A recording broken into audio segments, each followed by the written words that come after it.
Hi folks, in this video I will go through the entire process from start to finish on how I painted Kellogg for Fallout Wasteland Warfare, and I'll go into detail showing all the techniques and paints that I used. So, without any further ado, let's cue the music.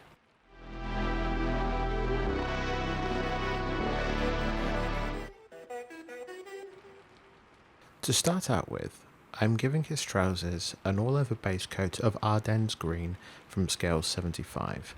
And a close approximation to this colour will be flat green from Vallejo.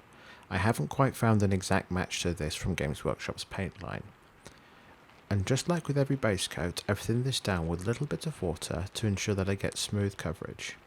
And what I really like about the scale 75 paints is they do leave an ultra matte finish on their scale colour range.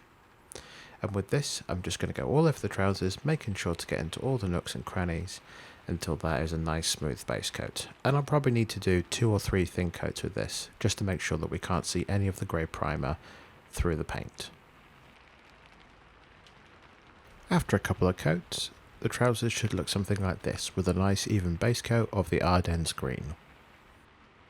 To add some definition into the folds of his trousers, I'm taking some thinned agrax earthshade from Games Workshop and doing an all-over wash over the trousers. Now this should settle quite nicely into the recesses, and the reason that I've thinned this is out of the pot Games Workshop washes tend to be quite intense. What this is doing is aiding the flow, but it's also reducing the intense saturation of the wash, allowing it to get a much more subtle shadowing effect. Once you've applied this, leave it plenty of time to dry before moving on to the next step.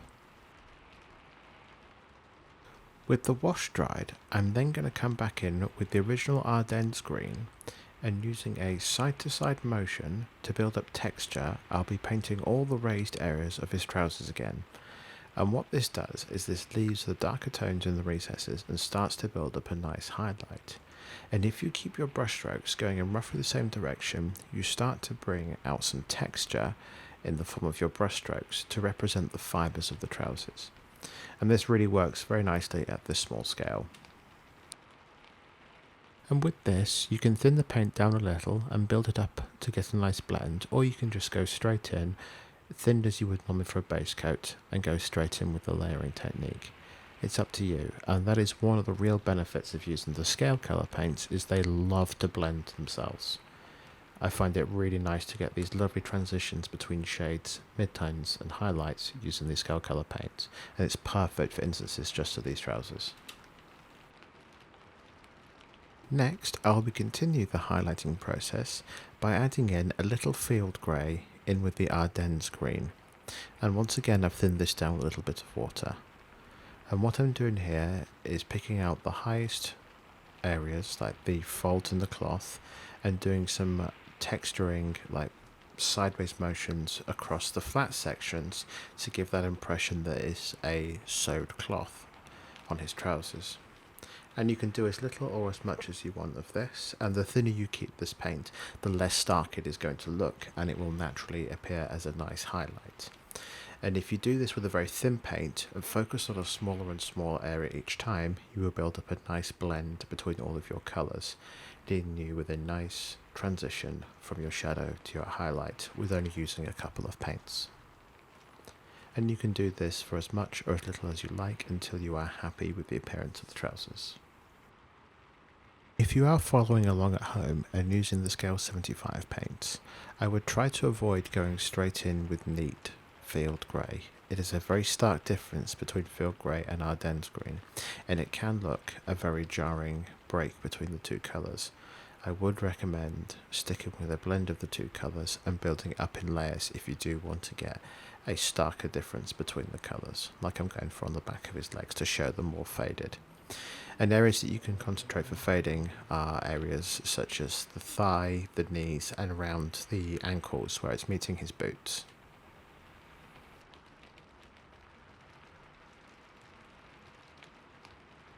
With Kellogg's combat trousers now done, we can focus on doing the black leather aspects of this model, and these will be his boots, his leather jacket, and his gloves. And to do this, I'm coming with a base coat of Vallejo model colour black. You can use any black that you like. I just really like Vallejo's model colour. It's a nice satin finish, erring on the side of matte. Matte blacks often have a problem of looking very dark grey, and glossy blacks like Games Workshop's Abaddon Black often have too shiny a finish that you have to knock down to get that natural sort of leather finish. I have made a point to thin this paint down with a little bit of water just to aid it flowing off the brush. You may find that it covers nicely in one coat over grey primer and definitely over black primer, but I would always recommend that you thin it down enough that you can get a nice coverage in 2 or 3 thin coats. It all depends on the viscosity of the paint in terms of how much detail is being clogged up by it being applied in thin coats. Once the model colour black has dried on all the leather areas, your model should look something like this. To start defining the shapes on the leather items, I'll be coming in with some stormvermin fur from Games Workshop and start to gently apply some highlight into this jacket. Now you might be thinking stormvermin fur is quite a light colour to go straight into a highlight to, and you'd be right. But this is a leather jacket that's been sat probably lying in a nuclear wasteland for 300 years. It's going to be worn, tattered, faded, and that's the look we're going for. So I've thinned this paint down quite heavily with water, and I'm applying it in soft, backwards and forwards, jagged motions to start building up areas. I'm doing a line down the middle of the jacket for the zip, and I'm doing an edge highlight along his chest pocket, but all the ridges and the folds I'm coming in with a thinned paint to really pick out that highlight. And as you can see, I'm doing these vertical little dashes. And if you think that you've gone too far with this, as it's been quite wet, wash your brush off, come back and get rid of any excess. If that's not working, don't worry, let it dry and come back in with your black paint. And you can be as sparing or as liberal as you want with this. The more of this grey that you apply, the more tattered, faded and worn this jacket is going to look. And don't worry if there are some sharp edges, we're going to be softening that down with a wash later on. But I would advise doing a little bit, taking a step back, having a look and see if you like it. If you do, great. If not, maybe apply a little more or use your black base coat to take back some of the excess that you've applied. There's no right or wrong amount to do this, it's all down to personal taste. And just like on the jacket and gloves, I'm doing exactly the same thing here on his boots. Remembering to pick out the laces, those are going to be the brightest areas as well as the toe caps. It's just something to provide some colour variation and texture into these boots. This is about the level of highlighting of the grey that I went for on the jacket, but the amount that you do is entirely up to you. It's entirely subjective. Once you're happy with the highlights on the leather jacket, I'm then going to come in with some deepkin flash from Games Workshop to paint the white undershirt that Kellogg is wearing. You can just about see poking out from the gap between his neck and the collar of his leather jacket. Now deepkin flesh is an off-white colour that has a little bit of a duck egg sort of sheen to it, and it's really nice to show that off-white shirt colour. I often use this for painting eyes as well. It's a highly underrated colour, I think. And due to its quite light nature, it's going to look almost white next to the very dark jacket that we're painting it against. Now this is quite a viscous paint from Games Workshop, and I do recommend thinning this down a little bit more than you would normally and making sure that you get a nice flow off the brush with this.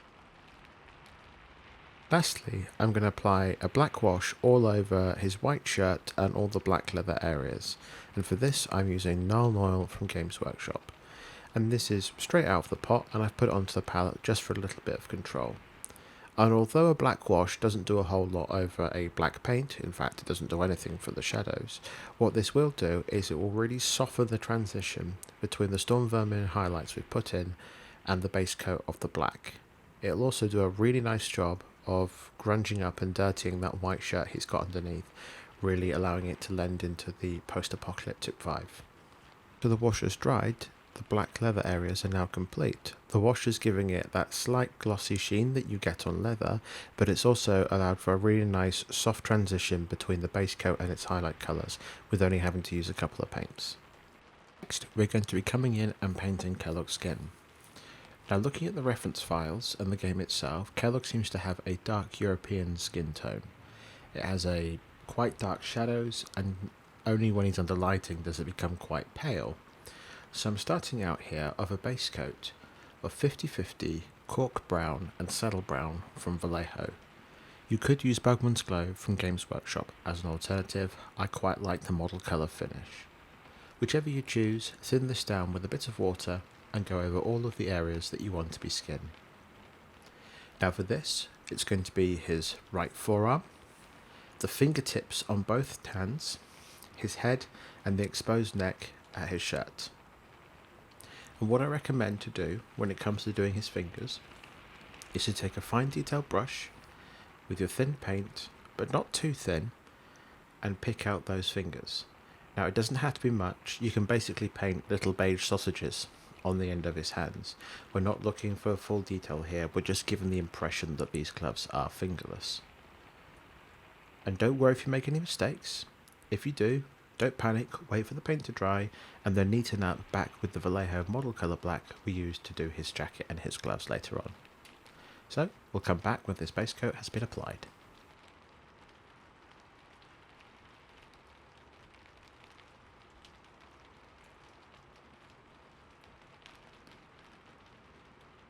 With the base coat now dry, I'm coming in with straight Cork brown from Vallejo. An alternative for this would be Cadian Flesh Tone from Games Workshop.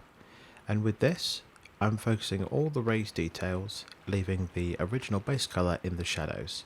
And so for areas like his forearm, I'm picking out the top surface and the sides, leaving the underside of the arm as the original base colour. I'll be picking out most of the areas on his fingers, and I'll be picking out most of the skin on his head, his neck, and defining the facial features.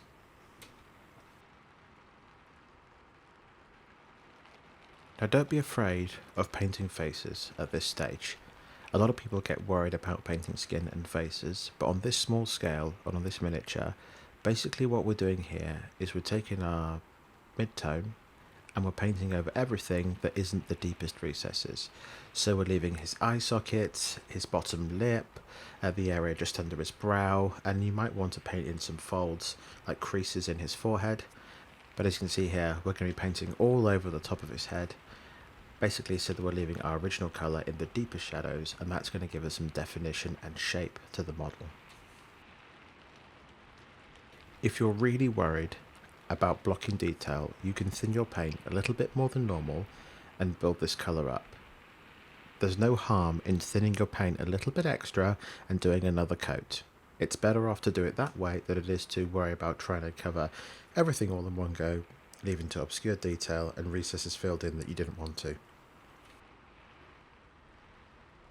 To pick out the next layer of highlights in Kellogg skin, I'll be adding a little Vallejo flat flesh into our previous Cork brown colour.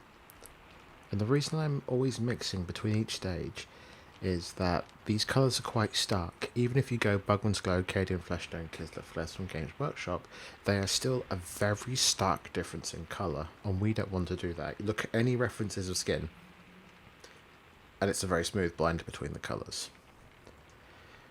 So I'm adding this to about 50/50, and just like in the last step, I'm going and refining the shapes. Here I'm picking out the bridge of his nose, his eyebrow, his forehead, his jawline, his ears, fingertips, upper arm, all these raised bits, and we want to cover less area than we did last time. And keep this paint thin. It's always important to keep your paint thin and workable. You can always build this up in layers, and if you take your time with it, it leads to a much more smooth result and something that you'll be much more happy with. Kellogg's skin complete, we can now work on his facial hair and what hair that he has left. And to do this, I have heavily thinned down some corvus black from Games Workshop, and as you can see, it's putting down to almost a glaze consistency of the brush. It's very, very thin. And what I'm going to be doing here is sketching in the areas which are going to be covered in hair. Now for this, it's a moustache, he's got a full beard, sideburns, and there is a ring of hair where he's going bald. Now it goes up the sides of his cheeks, past his ear, over the top of his ears, around the back of his head. It covers downwards to the top of his neck, but doesn't go any higher than that. Now the great thing is about keeping this thin is it's going to go on a little bit splotchy, and that's perfect for what we need. It's really thin, it's going to dry out pretty transparent, and if you think it's gone a bit too thick at this point, you can use a wet brush and soften it out. But this patchiness really lends to the fact that he's getting old, he's getting grey, his hair's falling out, and so it doesn't have to be perfectly neat. And here I am coming in and just blocking in the rough shapes around his face. It's quite a small miniature, this, and so it doesn't need much to suggest that detail of stubble and beard growth. And if you look at any reference files from the game or the art books, Kellogg is very dark haired, and this is why I've gone for corvus black rather than a traditional stubble colour of Dawnstone.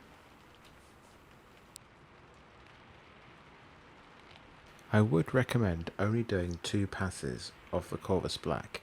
It is very easy to go overboard on this technique, and what we want to do is just show a suggestion of hair left on Kellogg's face.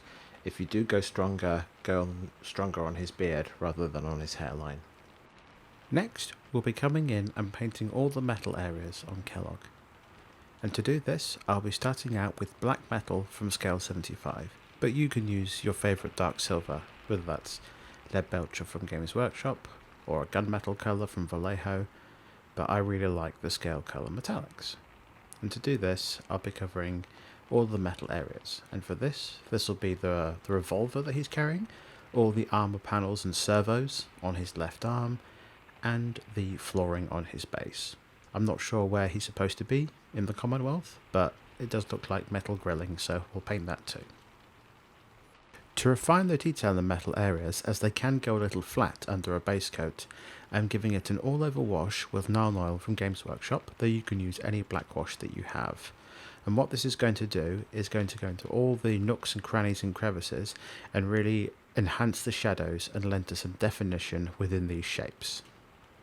And I'm going to be doing this over all the areas which we have painted metal. Now I'm going to add some rust weathering to the metal areas, and to do this I'm using dirty down rust. Now this stuff is absolute magic. I'm taking it from a brush straight from the pot and applying it onto the metal areas. I then rinse my brush off. I'm using a damp brush to soften out the edges. And the thicker this is in its areas, the darker and stronger that rust effect appears. And this is an acrylic wash type effect, so you can build this up in layers. And the thicker this is, the darker and more aged that rust looks. And it's a very quick way to get a rust effect very quickly. And you can just wash it off with water, as it is acrylic based. It is a little expensive though, but it is the best looking rust product I have found to use so far, and it is very easy to use. And it takes maybe 5 to 10 minutes to dry. I want to apply some rust to his armour, but I don't want it to be quite so heavily rusted, like he's taken some care of it over the years. And so what I've done here is applied it very thinly. I watered down a lot with water on my palette, and I'm applying it almost like a wash over his armour. And this is going to give us a much more subtle effect than it will do on the base itself. And I am leaving his gun completely silver with the black wash to really give it that much cleaner appearance that he's taken care for his gun. The dirty down rust has dried. I am then coming in with a bright silver colour to do some dry brushing. This, I believe, is heavy metal from scale 75, but you can use whatever bright silver you'd like. And with this, I'm just gently picking out the raised areas on his gun, his armour, and I'll be doing a little bit on the base as well. As you can see, that base has dried absolutely fantastic with that gorgeous rust effect, and it was just straight out of the bottle, building up in a couple of thickness of layers to really lend that rust effect. And I'm just stippling on a few bits of the silver to show this is freshly worn away, where the rust hasn't quite grabbed hold yet, or it's been kicked away by frequent travelling of Commonwealth mercenaries. With the metal areas complete, I will then start working on the leatherwork, his belt, his holster, and the bandolier that it's got across his chest. And to do this, I'm starting out with a base coat of charred brown from Vallejo. An alternative from Games Workshop for this would be rhinox hide. And I've thinned this down with a little bit of water, and the trick with this is just to take your time with a fine tip brush and go carefully around all the leather areas. If you make any mistakes, don't worry, wait for the paint to dry and then neaten up with the base colour for each area that it's gone onto. With all the leather areas base coated, your model should look something like this.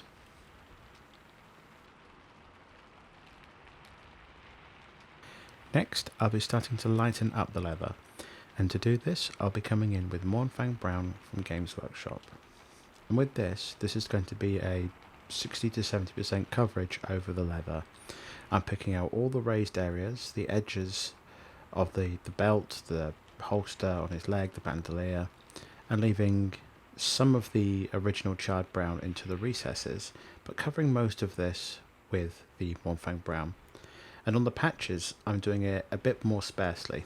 So I'm hitting the top of the patch with the mourngang brown, and then I'm doing a more sketching motion in more vertical brush strokes to show cracking and aging of this leather, so that it's not uniform, it's not neat, it's not tidy, but then what the pouch is going to be deep into the apocalypse. As a final step for painting the leather, I'll be adding some karak stone from Games Workshop into the mourngang brown in a 50-50 ratio. And with this, I'm using a fine brush and I'm being much more controlled than I was in the previous step, and I'm using this to edge highlight to the upper surfaces of the leather straps and doing some scratches and some horizontal and some vertical marks with this to give the indication that this is scratch leather. I have done a full detailed tutorial on how to do high-end scratch leather, but if you just want to get your models onto the tabletop, this is a perfect method of doing scratch leather in a nice, easy and effective way. I'll put a link to that advanced tutorial here. And there isn't a right or wrong way with doing this, it's just a matter of picking out those edges and adding some very thin line scratch details. I'd recommend using a small brush for this, just taking your time and adding the detail in. And if you think you've gone too far, you've gone too pastely with your tone, don't worry, you can either go back in with your base coat or with the mourngang brown, or at the end of this you can give it a coat of a brown wash to soften everything down. I didn't go for the wash, but you can if you think that your leather is too bright and you want to darken it down. Step to finishing off this Kellogg miniature is to finish up his base, and I'm going to be painting these two slabs next to the rusted area as a concrete. So I'm base coating these with a black, and this is Vallejo model colour black, but you can use whatever black that you'd like. You need to be careful not to go over onto any of the rust that you've already applied previously, so take your time and with a thin paint do a couple of thin coats till you get a nice smooth finish on these areas. Once the black has dried, I'll then be coming in with a stippling dry brush of skavenblight dinge from Games Workshop. And I'm stippling this rather than dry brushing, as I don't need to pick out any edges, but what I want to do is build up a transition of colour. So getting rid of most of the paint and stabbing the bristles into the base, although hell on your dry brushes, is a really good way to start building up a colour transition, and this gives this nice faded look that we want from the concrete. The final highlight to the concrete, I'll be doing another stippling motion with Mechanicus Standard Grey from Games Workshop, covering about 50% of the previous skavenblight dinge, and this should bring us up a nice tonal transition between black and a medium tone grey, perfect for concrete. As a final step to dirty up the concrete, I'm coming in with quite a thick wash of agrax earthshade from Games Workshop, and I'm letting this wash pool as I want it to aid to a staining effect, leading to this dark and grimy effect on the concrete. And with that, Kellogg's miniature is now complete. Ready to go kidnap the child of the sole survivor and generally cause nuisance for the Institute in your games of Fallout, Wasteland Warfare. If you like this tutorial, why not consider subscribing, and a big thank you if you've made it all the way through. Subscribing is free of charge, it helps me out, and you get further updates on videos just like this one in your YouTube feed. So, till next time folks.